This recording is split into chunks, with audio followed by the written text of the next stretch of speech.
Actually, no, we have narrowed it down. Because this is the first one. Oh, Jesus. That's narrowed down? Oh, God. Our England trip is getting out of control. I love it.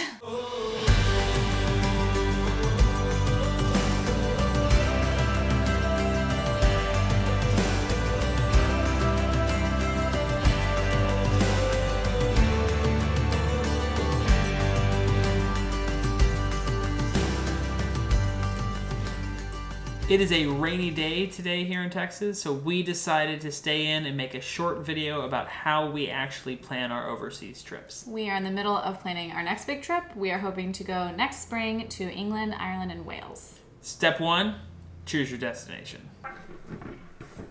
Step 2 is books and research. We tend to get travel-related books that help us kind of learn more about where we're going and what's available to see. This is the very first one that we use. This is what we used for Ireland. This is the one that we used for Scotland. And then we are currently using these guys for England and Wales. And we also have this one, which is like, 1,000 places you should see before you die. And we always kind of give it a check also before we move on from the books. We also do a lot of internet research. Particularly, I like to look to see if there's any festivals or reenactments going on in the time period that we'll actually be there, because I feel like those things are really cool to see and they don't happen that often. We also usually use Pinterest because sometimes you can find some like neat off-the-wall kind of things there. And then once we have all of these resources, we move to step number 3. Which is making a giant list. At this point, we kind of go in with the mindset that we're millionaires and time and money does not matter.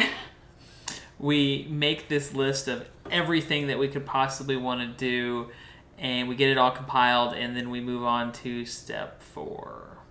Reality check. Step 4 is a bummer. Step 4 is when we look at the beautiful list that we've made and we add up the cost and the time that it would take to see all of those things, and then we compare it to the time and money that we actually have. And once we've realized the vast gap between the two, we move on to step 5, which is it's the worst step. It's the worst.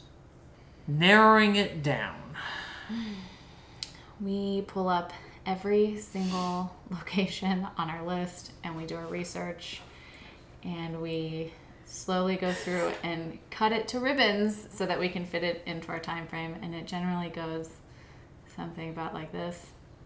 Well, we could get rid of this one. Yeah, but Harry Potter, no, because Harry Potter, okay, no, so World War II, like I get it, but Harry Potter, World War II, Harry Potter. Since we're seeing this castle, we can cut this one, right? The Black Prince of Wales was at that castle. This castle actually was sieged for like 2.5 weeks. This castle definitely was attacked 5 times. Okay, the design of this castle is really unique because of the walls. I'm just going to say it. We have 86 castles on the list. Do we really need an 87th? Yeah. If we add Castle 87, can we add another manor house? Okay, like I hear you on the points of adding another castle, but we just added this castle. That's not a castle. That castle has windows on the ground floor that people can walk through. That is not a defensible structure. That's a freaking house. It says castle, so... Okay, so we are going to cut this one, right? We're not going to cut that one. That's a ballista. But it already has a line through it. It has a ballista. Are you serious? It's a castle with, it has literally a thing to knock castles down. Just look it up. Look it up. I mean, you're going to want to go as soon as you see this ballista. It's amazing. Oh, hey, look, Harry Potter. Okay, well, we can't cut this one. Why? Because it has that huge china set thing set up in the dining room. It's just another manor house. We've seen like 17 of them. Yeah, 87 castles.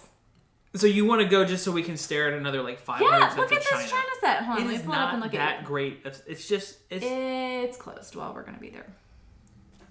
Yes. Okay. That was a good round. Okay. It's a good round. We marked off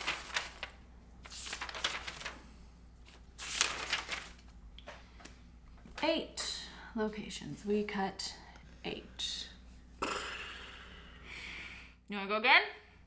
Yeah. Okay, back to square one. And then we rinse and repeat and keep going until we've narrowed it down far enough.